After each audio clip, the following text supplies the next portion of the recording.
이렇게 지금 자존감이 쌓이는 마을 100일의 기적이라고 했는데 요점적으로 보면 될 것 같습니다. 자존감을 높이는 마을 11번째는 힘을 내자. 그래서 너는 최고야, 한번 가보자, 힘내자, 최고야, 한번 가보자 하는 것이 더 낫다. 힘내자, 힘내자, 같이 하자. 너는 최고야, 한번 가보자, 너는 최고라고 힘을 주고, 힘내자는 말은 충분히 긍정적인 자세에서 나오는 말입니다. 하지만 더 의욕을 북돋으려면 좀 더 효과적인 셀프 펩 토크가 필요합니다.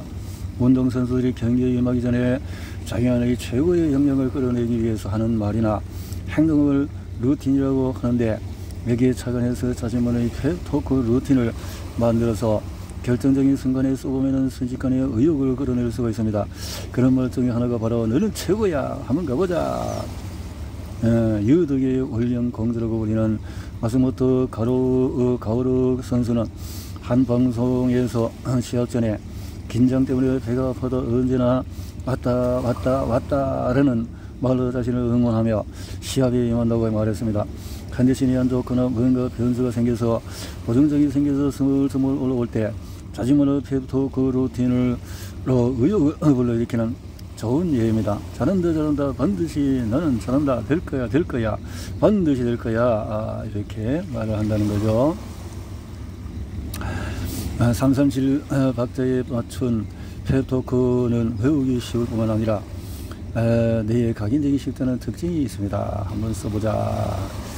그래서 리듬감이 있는 펩토크로 자신을 응원해 준다면 힘이 저절로 생긴다. 이제 2장으로 넘어가서 일잘러로 만들어주는 말, 일잘러로. 자, 말의 힘으로 기분을 바꿀 수가 있다. 회사에서 일을 하다 보면 상사에게 혼나거나 열심히 일해도 좋은 결과가 나오지 않아서 우울해지거나 내 능력으로 할 수 없는 일이 쌓여서 답답하거나 불가능해진 사건이 터져도 그래서 도저히 내 힘으로 해결할 수 없거나 몸도 마음도 너무 녹초가 되어서 하기 싫어질 때가 있습니다. 펩토크는 이런 상황에서 큰 효과를 바랍니다. 물론 쓰는 말을 바꾼다고 해서 안 좋은 상황 자체가 좋아지는 것은 아닙니다. 하지만 마음이 부서질 것 같을 때에 다시 힘을 낼 수가 있다. 파도 소리가 좀 강하네요.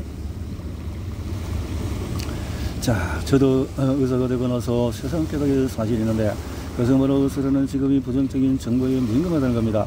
기존에서 벗어난 이상치에 주목하고 위험을 감지해야 하기 때문입니다. 하지만 의사가 우울한 상태에 머물면 환자가 회복될 리가 없습니다. 저도 마찬가지입니다. 자기가 표정이 어두운 상태로 진료를 하면 환자들에게는 안 좋은 기운이 전달됩니다. 또 정말 위험한 것은 전 스스로 일에 대한 의욕이 생기지 않는다는 겁니다. 그러므로 마음이 힘들 때 내 기분을 밝고 활기차게 만들려면 말의 힘을 빌려야 합니다. 그래야 내 일에 집중할 수 있고 더 잘할 수 있게 되거든요. 자, 12일부터는 업무 의욕을 높일 수 있는 말들을 함께 연습해 봅시다. 말을 바꾸면 일에 대한 자세도 바뀐다. 일 잘로 만들어주는 말은 업무 의욕. 자, 아직도 일이 이렇게 많이 남아서 벌써 일을 이만큼이나 했네.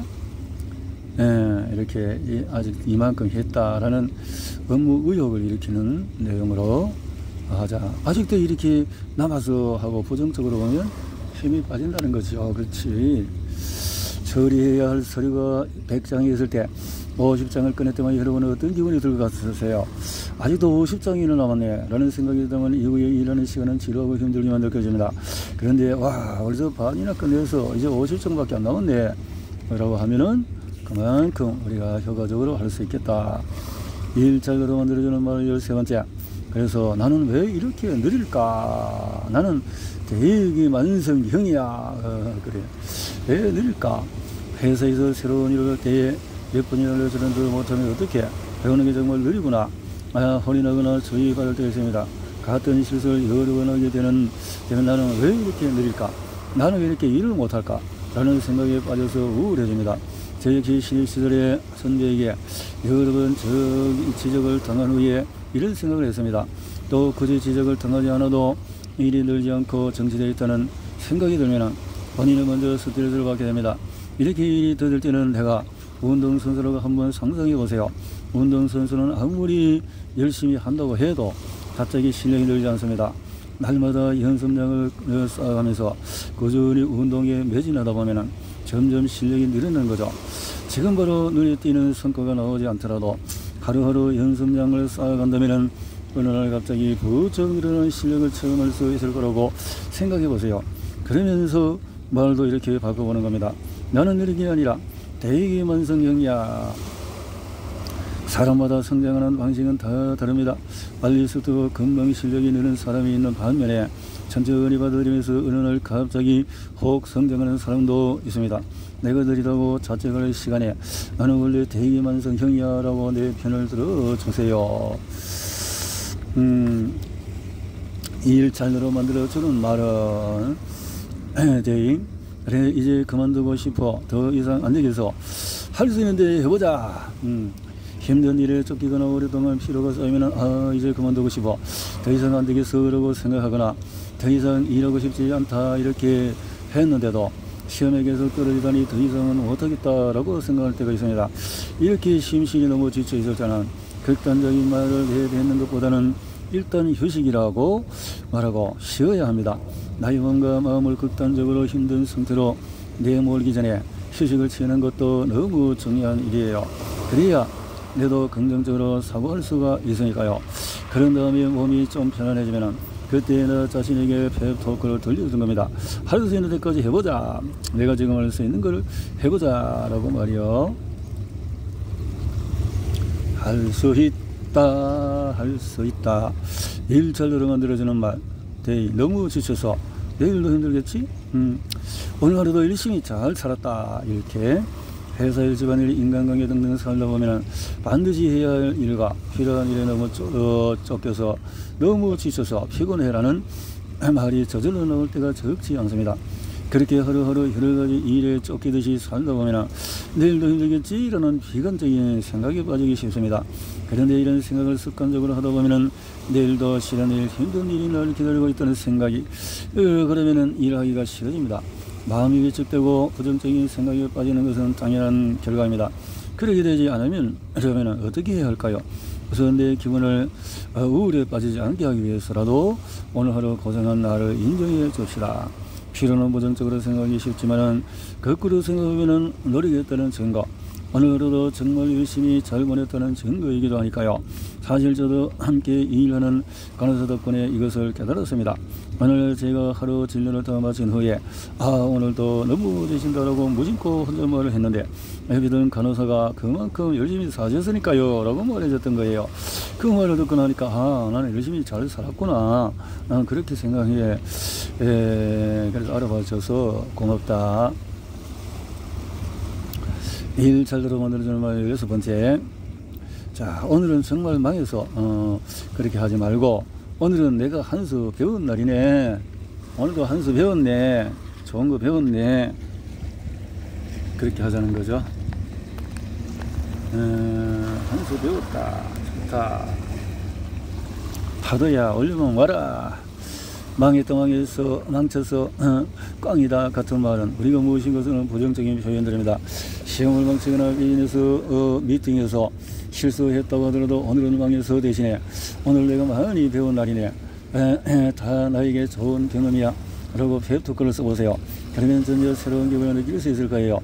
프로테니스 선수 오사카 나오미의 전 코치인 사샤 바인 씨는 시합을 이기거나 배우는 것이 지는 것이 아니다 라는 명언을 남긴 적이 있습니다. 이 말을 인생에서 빗대어서 응용해보면 더 근사한 말이 탄생합니다. 인생은 경험하거나 배우는 것이지 지거나 실패하는 것이 아니라는 말이에요. 독자 여러분도 가만히 생각해보세요. 지금 내가 알고 있는 것들 중에서 과거에 실패했기 때문에 몸으로 체득한 것들이 많지 않나요? 실패는 부정적인 것이지만 살짝 바꿔서 생각해보면 실패했기 때문에 알게 되는 것들이 분명히 있습니다. 그렇게 뒤집어서 생각해보는 것이 바로 시점 전환 그 자체입니다. 인생에서 실패하는 것은 어렵습니다.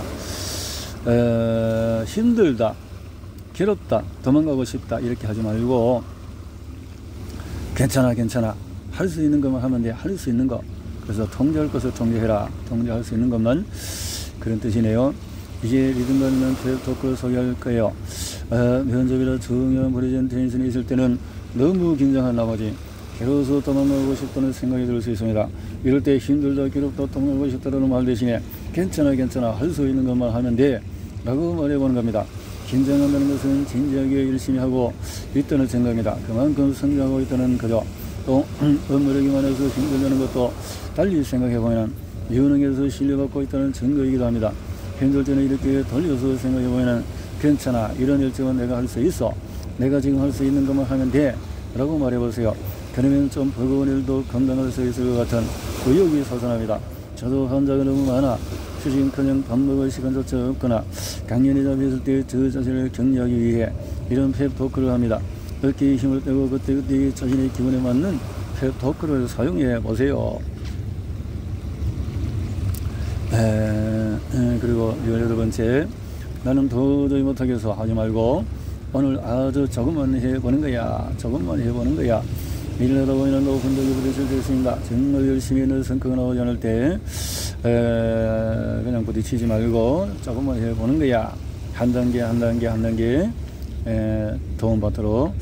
19번째, 나 완전히 바닥이야. 내가 스프링이라고 생각하고 튀어 올라 볼까?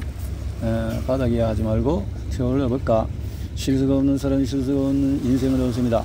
그리고 실수를 하면 누구나 침울해집니다. 때로는 기분이 바닥까지 내려가서 세상이 끊는 같은 느낌이 들 때도 있습니다. 하지만 이런 상황과 거꾸로 생각해보세요. 지금 바닥이기 때문에 더 이상 내려갈 데가 없다고 말이에요. 그렇게 가볍게 생각해보면 이제 남은 것은 올라가는 일뿐입니다. 물론 상황에 따라서 마음으로 살아가는 법을 배워서 실천해보거나 대응책을 마련하는 것도 중요합니다. 하지만 이 모든 괴로운 경험이 언젠가 앞으로 남은 인생에 큰 도움이 될 거라고 받아들이는 자세가 필요합니다. 특히 우리 현장에서는 작은 실수에도 환자의 생사가 걸려있기 때문에 대단히 긴박한 공기가 흐릅니다. 그래서 20번째, 할 일이 너무 많아 미치겠어. 지금 하자 할 수 있는 것부터 차근차근 하도록. 환자 진료 말고도 미팅이 한 건 있고 혼자서는 다 처리하기 어려울 정도로 정신없는 날이 있습니다. 직장이나 말할 것도 없고 주부 또한 집안일, 육아, 그거 갖고 볼일, 대응인관계로 정신없이 바쁜 일상을 보냅니다. 학생도 시험과 숙제, 방과 후 활동에 알바이트까지 하느라고 사회인보다도 더 없는 사람도 있습니다. 이렇게 살다 보면 무슨 일부터 해야 할지 우왕좌왕하기도 합니다. 그러면 차분하게 생각할 여유가 사라져서 하지 못한 일, 바빠서 하게 된 실수 같은 데에만 신경이 쓰면서 부정적으로 생각하게 될 위험이 있습니다. 바쁘다는 말 자체가 기운을 빼앗는 부패 토크라는 의견도 있습니다. 그들은 괜찮아, 나름 할 수 있어 라는 펩토크도 효과적이지만 할 일이 넘친다면 우선은 지금 하자, 할 수 있는 것부터 차근차근이라는 펩토크를 권해드립니다. 그렇게 해보자.